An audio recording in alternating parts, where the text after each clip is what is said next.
Good evening, guys. Hi, everybody. Well, welcome to another Travel Therapy Mentor live Sunday video. This week we're going to be talking about cancellations for contracts, both on the traveler side as well as on the facility side, what happens when a contract gets canceled, and like what you can expect, what kind of things to watch out for, how can you protect yourself to try to avoid cancellations as much as possible, all those things, anything that has to do with cancellations of a contract. So as always, if you guys have any questions about anything we're talking about tonight, please just drop a comment in the question or a question in the comments, and we will answer that at the end of the video. We are coming to you live from Barcelona this week. We are in Barcelona. We got here yesterday. We'll be here for another 3 days before going to Paris next week. So the city's been awesome. Spain in general has been really cool. So Whitney's going to introduce us. I'm going to try to get this video shared in a couple different groups, and we'll start talking about the topic. Yeah, so thank you guys for joining us, whether you're tuning in live or joining us on the replay. For anybody who's not familiar with us, we'll do some introductions here. My name is Whitney Aiken. I'm Jared Kazaza. And we are both traveling physical therapists. We run the website Travel Therapy Mentor. We have a website, traveltherapymentor.com. We also have a Facebook page where we do these videos every week. As Jared said, we've been traveling PTs for about 4 years now, and we have recently, over the past year or so, started doing a lot more education on our website, sharing a lot of information with you guys that are current or future travel therapists, PTs, OTs, speech therapists, and assistants. Jared and I also do a lot of travel outside of work just for leisure. So right now we are on a 15-week trip around Europe. So like Jared said, we are in Barcelona, Spain right now.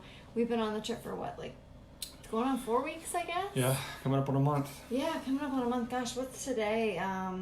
16th, I think. Yeah, so we left around, it's been almost exactly a month that we've been gone. We left around May 16th, May 17th, and now it's June 16th. So yeah, we've been gone almost a month from home, and we'll be gone until August.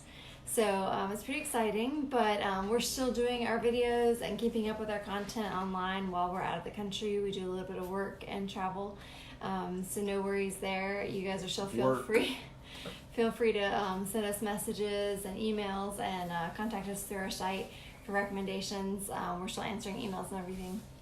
So yeah, this week we want to talk a little bit about contract cancellations. That's a topic that we haven't reached yet. We've gotten several questions about that recently, so yeah, be a good thing to cover. Yeah, so it's important to know because we all hope that it doesn't happen. You know, we hope that when we jump into a travel therapy contract, it's going to be just as they say, you know, this start date, this end date, but it does happen sometimes. So it's good to know kind of how often does it happen, what to expect, how does that situation play out. So just to talk about how often it happens, it doesn't happen that often, but it does depend on your discipline. Definitely. We hear of a lot more assistants, PTAs, and CODAs getting canceled a lot more often than PTs, speech therapists, and OTs. Yeah, and I think that just has to do with there's a lot more PTAs and CODAs in the market for jobs than there are PTs, OTs, and SLPs in general. I think compared to the amount of jobs. Yeah, I think that market's a little more saturated. So, and that also is shown with how many jobs are for PTAs and CODAs. There's very few travel jobs for those professions compared to PT, OT, and SLP. So, you know, obviously if there's less travel jobs, it means that more permanent staff are in those jobs. So there's just less need for travelers in general. So, yeah, we normally hear about canceled contracts a lot more from assistants than from evaluating therapists. So for us, for example, out of all the times that we've been on contract over 4 years, I think I was canceled once, and it was actually kind of a unique situation where I found out that the job was canceled before I ever even started, which is one of the things we're going to talk about how that might play out. Other than that, I don't think we've ever been canceled while we were on contract. So Whitney's been canceled once, and I've never been canceled on contract. So that's 4 years. So between the two of us, that would be like an 8-year travel career. So it's really not that common. Especially for PT, yeah. Yeah, and I think we've heard of maybe a couple OTs getting canceled. It kind of also depends on the job situation. So sometimes you might be able to sort of screen for this when you do your interview. So you might be able to tell whether or not, like, if they've already been interviewing perm staff and maybe they're not planning on using a traveler for very long, you might be able to feel that situation out on your interview. They're usually not going to tell you up front. If they're signing you on for a 13-week contract, they're usually not going to tell you, oh, we might only need you for 4 weeks. It'd be nice if they would say that, but they don't always say that. But like a lot of jobs we've taken, there's been a low risk of cancellation because we found out they've had a traveler there for a long time before we were even there. So they're kind of using back-to-back travelers. So you can think there's probably a pretty good bet they're not going to cancel you. Yeah, and as far as screening them out, like Whitney's talking about, most travel jobs are going to be jobs where they're looking for permanent staff already anyway. So just because they say, we're filling this temporarily, because one question you always want to ask is, why do you need a traveler? And the most common reason that we found is that they'll say that they're looking for someone temporarily while they hire a permanent person. Well, that's not always a bad thing. I mean, that's very common. And some of these jobs that we've worked have been looking for a permanent person for years. So just because they're looking for someone does not mean that you're at a higher, well, you could be at a higher risk of cancellation, but it doesn't mean that you're going to get canceled or anything like that. You always want to ask why they're looking for a traveler. And it depends on how far along they are in the process. So, you don't want to ask too many questions, but obviously if they're interviewing candidates for that job, then that might not be a great thing for you, because if they have 3 potential people and you're trying to take a travel job that's supposed to last 3 months and they might be hiring someone right then, that's not great. And it also depends on if they're hiring new grads or not, because, sometimes they'll hire a new grad that doesn't start for 4 months. And so then that's a good situation for you, because then that position's already filled, but it's not going to be filled until after you leave, which is perfect. Yeah. So there's a lot of variables that go into it. Another reason that somebody might be using a traveler is for maternity leave, which is a great thing, because then that job's already filled when the person comes back from maternity leave, and they're not going to come back until whatever date specified. So your job's pretty safe there. So asking why they need a traveler is always a very important thing. Yeah, so it's just something to kind of think about and sort of feel out when you're in the interview process. So as far as how does it work? So typically what's going to happen is in your contract, you're going to have a cancellation clause that says in there how much notice either party needs to give if they need to back out of the contract. So that means how much notice you would need to give if you needed to get out of the contract, or how much notice the facility would need to give you if they needed to cancel your contract. Yep, and like we've mentioned in previous videos, we always recommend 30 days. Because in a situation where your contract's ended early, you want as much time as possible to either find another job in that location or to get out of your housing situation as soon as you can. So, if you say it's only a 2-week notice and you get that notice at the beginning of the month and you're on a lease that's runs to the end of the month, and you move out in the middle of the month and you still have to pay for that whole month, that's not a great situation. So the more notice that you can have, always the better. And as far as, like Whitney said, it goes both ways. That means if you needed to get out of the contract, then you'd have to give that 30 days notice as well. But it's pretty rare that a traveler is going to give notice unless it's like a really bad situation or some great job opportunity, like a permanent job comes up or something like that. Like, it's not that often that a traveler is going to give notice unless it's an unethical situation or something like that. Yeah. And in that situation, you can probably get out of it before that 30 days anyway. Which we'll talk about a little bit. But in general, we try to promote that you guys ask for a 30-day cancellation clause if possible. Now, sometimes the facility won't agree to it, and there's only so much you can do in that situation, but we always try to ask. We kind of have like a checklist that we go through of like when we're about to sign a contract, we talk to our recruiter and say, okay, is this in there, is this in there, is this in there, before we agree to it and before we sign. And that's one of the things is we always try to say, can you push them to see if they'll do a 30-day, or at least just ask. Yeah, so the standard is 2 weeks usually, but we have almost always gotten that 30 days, and we recommend you do as well. But we've actually heard some contracts that the facility doesn't even give 2 weeks notice. They don't even have that in the contract. So I would never take a job from somewhere that doesn't have at least 2 weeks notice, but ideally 30 days. Right. I see a few of you have signed on and tuned in watching. If you are watching, we'd love if you just say hi below and let us know who's tuning in. I know today is Sunday and it's Father's Day, and a lot of you guys might be busy and not tuning in live, which is no big deal. If anybody is watching on the replay as well, if you just comment and say hi below and let us know you watch, that'd be great. Yep. So some reasons that, let's talk about whether or not you might want to cancel a contract, like Jared kind of alluded to. So under most circumstances, it's the most ethical thing to do, or the most good business practice for you to try not to cancel a contract. A lot of people ask, am I going to get in trouble? Is it going to look bad on me if I have to cancel? Under most circumstances, try to work your whole contract. We don't recommend that people just cancel just because they find a better job that comes up or that sort of thing. They've been relying on you and they want you to work this full contract. Under most circumstances, we recommend you only cancel if it's for some ethical reason. So you get to the job and it's unethical, the productivity is unreasonable, it's not what you agreed to during your interview, or there's some shady stuff going on at the facility. If it's something like that, then yes, you have the right to get out of it. And depending on how unethical it was, maybe you say, okay, it's not that bad, but it's not great. I'll work the 2 weeks notice, it'll be okay. But if it's really bad, if there's just blatant Medicare fraud or something really bad, or you're being put in a terrible situation, you should be able to get out of it sooner. You can probably break that contract and not even have to give notice if you tell your recruiter, I'm not going back there tomorrow. I went there on Monday and I will not be back there on Tuesday.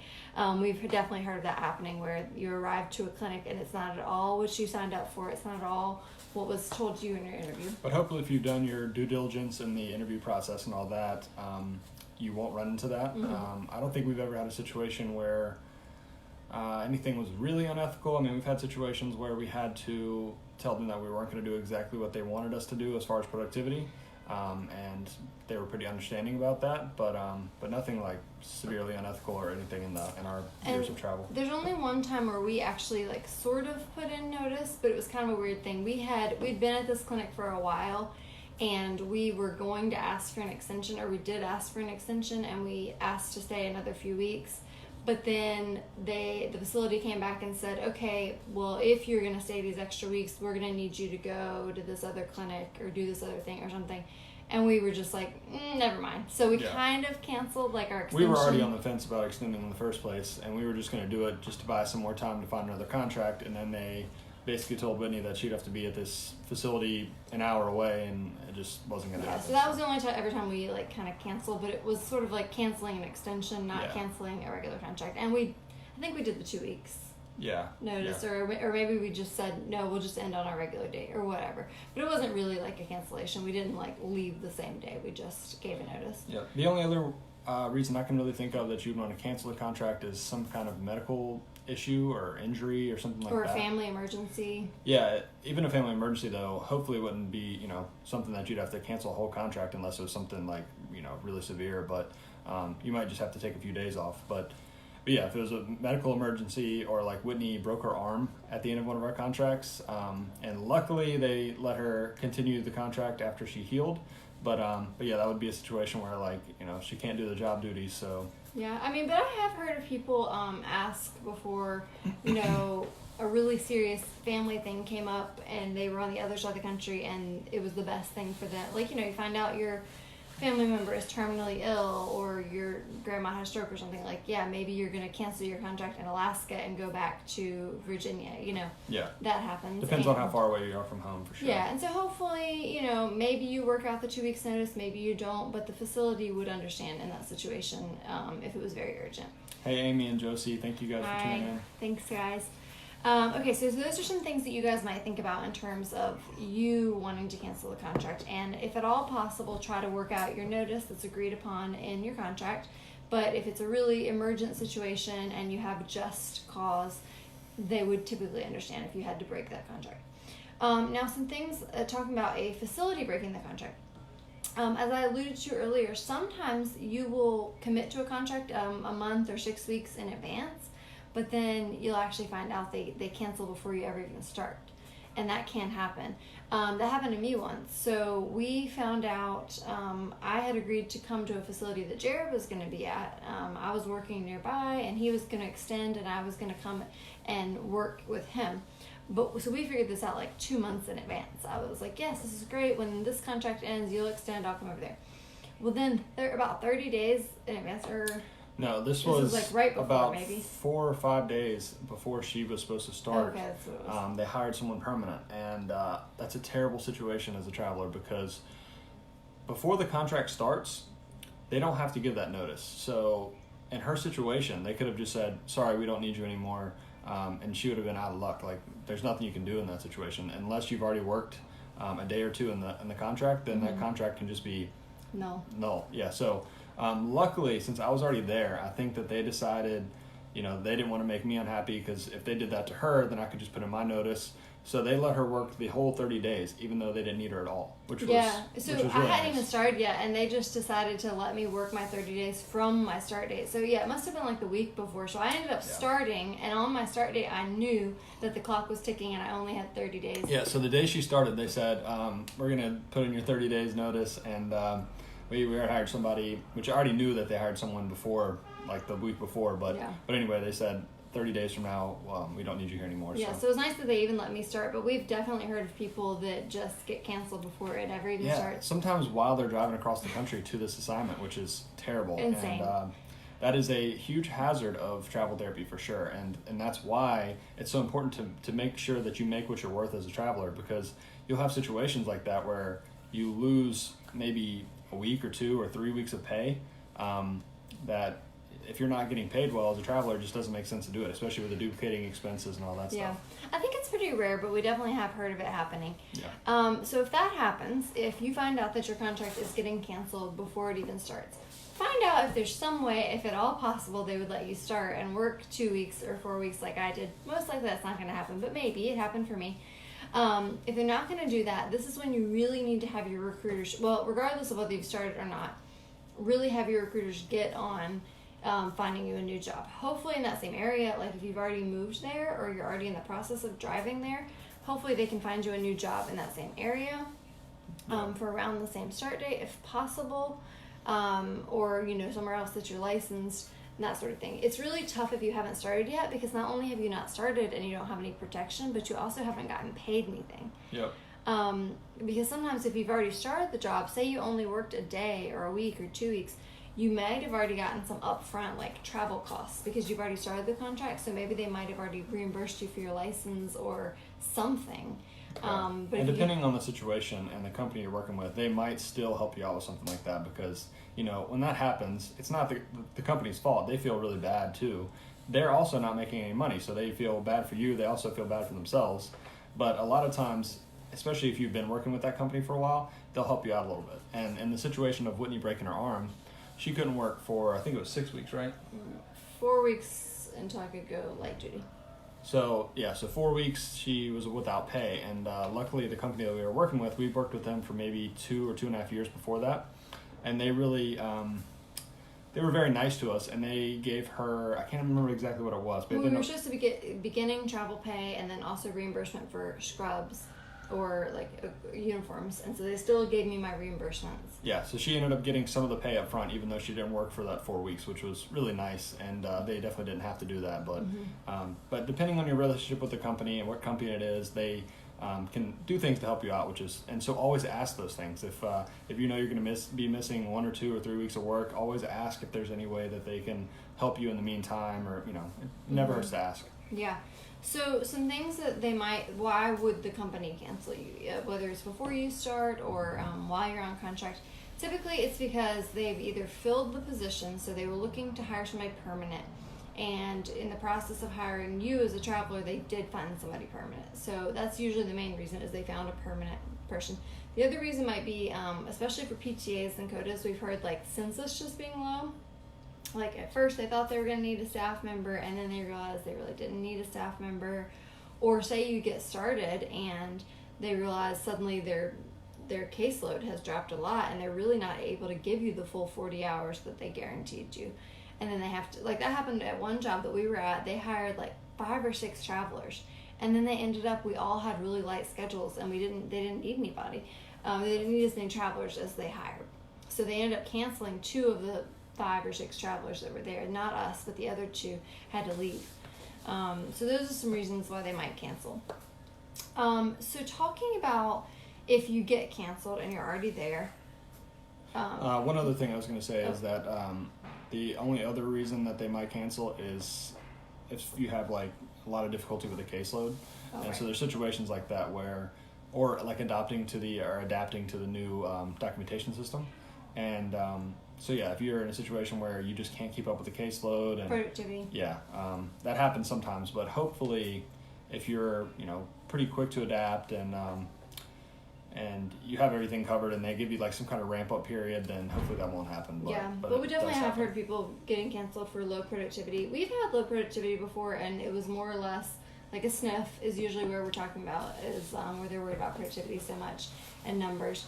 And every time that it's happened with us, it's been more or less just a conversation where we're like, this, and this. These are the reasons why it was low, and we've had a lot of evals and a lot of discharges and a lot of supervisory visits with the assistants. And usually if you can have one of these conversations with the director of rehab or maybe the regional, if it comes to that, then they'll say, okay, just do the best you can and, make it work. Sometimes those meetings are kind of almost like a bluff on the part of the company. Like they want you to increase your productivity, and you just say, like in those situations, we go in with the attitude of, okay, we're doing everything we can. We're really working hard here.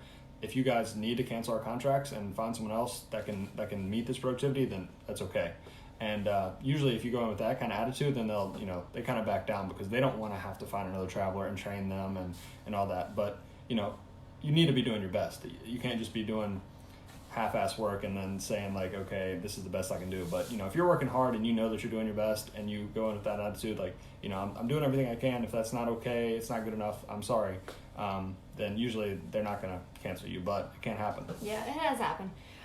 So if you get canceled and hopefully they let you work out your 2 weeks notice or your 30-day notice, this is when you really need to have several recruiters, like we always recommend. Not just one recruiter, several companies looking for jobs for you. That's the most important time because you ideally need something in that same area. So you don't have to move. Yeah, or something as soon as possible. So you need as many people looking for jobs as you can. So just working with one person, especially if there's somebody that's already busy and they already are trying to place other people and they've got a lot going on, they might let things drop, then you definitely need to have multiple people looking for you. Right.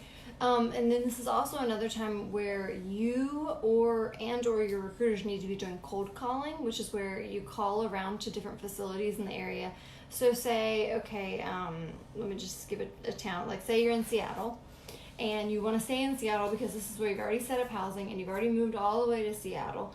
Well, now you need to be looking within an hour radius or a half an hour radius or whatever you're comfortable with of Seattle.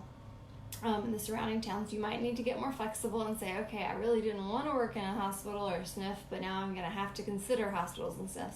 You might want to just start looking on Indeed.com for job listings, even if they're not travel job listings, and just start calling around and saying, could you use some temporary help or could you use a traveler? Yeah. So this is when you really need to use all your resources to try to land another job in that area, hopefully, so that you don't have to waste all that time and money you spent moving out there and then go to somewhere totally new. And sometimes that can work out well if it's a company that's looking for someone permanent, and you, especially, so say you're halfway through your contract and you were planning on leaving in 7 weeks anyway, and just call these places and be like, I know you guys are looking for a permanent person, but I'm a traveler. I'm still going to be in the area for another 6 or 7 weeks. Would you need help temporarily? And a lot of times companies are okay with that. They might need just short-term help, and they're fine to hire someone for 6 or 7 weeks for a travel contract. So that's always a good thing to try. Yep, so definitely some things to consider. Well, sometimes it doesn't work out though.